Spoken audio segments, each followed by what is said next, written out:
ડેન્ગ્યુનો તાવ સૌથી પહેલા પ્લેટલેટ્સ પર અટેક કરે છે. પ્લેટલેટ્સ ઝડપથી ઘટવા લાગે છે અને જીવલેણ સાબિત થઈ શકે છે. ડેન્ગ્યુમાં પપૈયાના પાનના અનેક ફાયદા બતાવવામાં આવ્યા છે, પણ તેની પ્રોપર રીત જાણવી પણ એટલી જ જરૂરી છે. આ માટે તમારે પપૈયાના પાનનો યોગ્ય રીતે ઉપયોગ કરવો જોઈએ. તો ચાલો જાણીએ કે ડેન્ગ્યુમાં કઈ બાબતોનું રાખશો ધ્યાન. બદલાતી સિઝનમાં ડેન્ગ્યુના તાવના કેસીસ દિવસે ને દિવસે ઝડપથી વધી રહ્યા છે. પ્લેટલેટ્સ ઘટાડનારું આ ઇન્ફેક્શન હળવાશથી લેવામાં આવે તો તે જીવલેણ પણ સાબિત થઈ શકે છે. ડેન્ગ્યુ પોઝિટિવ આવ્યા બાદ મેડિકલ ટ્રીટમેન્ટની સાથે કેટલીક લાઇફસ્ટાઇલ હેલ્થ ટિપ્સ અપનાવવી જોઈએ, જેથી પ્લેટલેટ્સ કંટ્રોલમાં રહે અને દર્દી જલ્દી સાજો થઈ શકે. આરામ, આરામ અને આરામ. સૌથી પહેલા તમારે આરામ પર ધ્યાન આપવું જોઈએ. તમારા વર્કઆઉટ કામ શેડ્યુલમાંથી બ્રેક લો અને ઘરે રહીને આરામ કરો, જેથી શરીર તેની તમામ એનર્જીનો ઉપયોગ વાયરલ ઇન્ફેક્શન સામે લડવા અને સ્વસ્થ થવા માટે કરી શકે. પપૈયાના પાનનો આ રીતે ઉપયોગ કરો. મોટાભાગના લોકો પપૈયાના પાનનો ઉકાળો બનાવીને પીવે છે, પરંતુ એક્સપર્ટનું કહેવું છે કે તેનો બીજો ઉપયોગ વધુ અસરકારક છે. તાજા પપૈયાના પાન લો અને તેની દાંડી કાપી લો. પછી તેને ધોઈ સારી રીતે કાપો અને પછી તેનો અર્ક કાઢીને તેનું સેવન કરો. પપૈયાના પાન છે ગ્રીન ગોલ્ડ. એક્સપર્ટના મતે પ્લેટલેટ્સ વધારવામાં આ પાંદડાને ગ્રીન ગોલ્ડ ગણવામાં આવે છે. જો તમને તાજા પાંદડા ન મળે તો બજારમાંથી પપૈયા લીફ સપ્લિમેન્ટ ખરીદો અને ડોક્ટરની સલાહ મુજબ તેનું સેવન કરો. વિટામિન B12નું સેવન.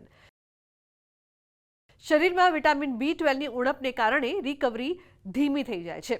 ડોક્ટરની સલાહ પર B12ની સપ્લિમેન્ટ લેવાનું શરૂ કરો. તેનાથી બ્લડ કાઉન્ટ વધારવામાં ઘણી મદદ મળશે. તમે તબીબી સલાહ મુજબ vitamin C, zinc, folic acid, iron પણ લઈ શકો છો. શરીરમાં દુખાવા માટે ઘરગથ્થુ ઉપચાર. ડેન્ગ્યુમાં સાંધા અને શરીરના દુખાવાથી ઘણી તકલીફ થાય છે. આ માટે મીઠી મોસંબીનો જ્યુસ ગાળ્યા વિના પીવો. તેમાં ખાંડ નાખશો નહીં અને ડાયાબિટીસ, ફેટી લીવર વગેરેથી પીડાતા દર્દીઓએ આ જ્યુસ પીતા પહેલા ડોક્ટરની સલાહ લેવી જરૂરી છે. ફળો અને મસાલા. એક સમયે 1 કે 2 ફળ ખાઓ. આ માટે તમારા ડાયટમાં ડ્રેગન ફ્રૂટ, પપૈયા, કીવી, દાડમ અને ખજૂર જરૂર શામેલ કરો. ડાયાબિટીસ અને ફેટી લીવરના કિસ્સામાં ડોક્ટરની સલાહ લો. બાદિયા, હળદર, કાળા મરી, તુલસીના પાન વગેરે જેવા મસાલાઓનું પણ સેવન કરો. હાઇડ્રેશનનું ખાસ ધ્યાન રાખો. તાવના કારણે ડિહાઇડ્રેશન થઈ શકે. આ માટે 1 ગ્લાસ પાણીમાં અડધા લીંબુનો રસ, 1 ચપટી હિમાલયન મીઠું, થોડું કાચું મધ અને શુદ્ધ ગોળ ભેળવીને 1 ઘૂંટડો ભરીને પીવો.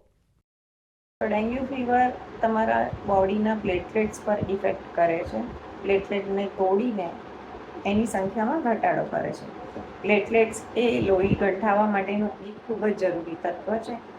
પ્લેટલેટ્સની સંખ્યા ઓછી થવાથી અથવા તો પ્રોપર ટાઈમે પ્રોપર ટ્રીટમેન્ટ ન લેવાથી આ ડેન્ગ્યુ એ હેમરેજિક ડેન્ગ્યુ ફીવરમાં પણ ફેરવાઈ શકે છે. આથી જો તાવ આવે તો વહેલામાં વહેલી તકે ડૉક્ટરની સલાહ લઈને પ્રોપર ટ્રીટમેન્ટ કરવી ખૂબ જ જરૂરી છે.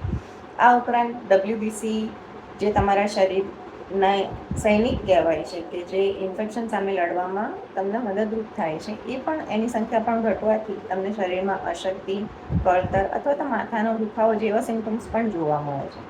આથી ડેન્ગ્યુ હોય તેવા દર્દીઓએ મેક્સિમમ થઈ શકે તેટલો આરામ કરવો જોઈએ. આ ઉપરાંત એમણે ડાયટમાં પૂરતું લિક્વિડનો વધારો કરવો જોઈએ, અથવા તો તમે મેક્સિમમ ફ્રૂટ્સ ખાઓ. ફ્રૂટ્સ જ્યુસ પણ લઈ શકો, અથવા જેટલું બને એટલું લિક્વિડ ડાયટ વધારે લેવું જોઈએ. આ ઉપરાંત અત્યારે પપૈયાના પાન કે જે પ્લેટલેટ્સને વધારવામાં મદદરૂપ થાય છે, પપૈયાના પાનનો જ્યુસ પીવો જોઈએ. પપૈયાના પાનને કાપીને એને બ્લેન્ડરમાં ક્રશ કરીને ત્યારબાદ એને ગળણામાં ગાળી, મતલબ કાપડથી ગાળીને એ જ્યુસ પણ તમે લઈ શકો છો, જે પ્લેટલેટ્સને વધારવામાં મદદરૂપ થઈ શકે છે. તો આજના મારા આ અહેવાલમાં બસ આટલું. પરંતુ આ વિડીયોને આપ ખાસ લાઇક કરજો અને શેર પણ કરજો, જેથી આ મહત્વની જાણકારી બીજા લોકો સુધી પણ પહોંચી શકે. મળીએ જલ્દી એક નયા વિષયની સાથે. નમસ્કાર.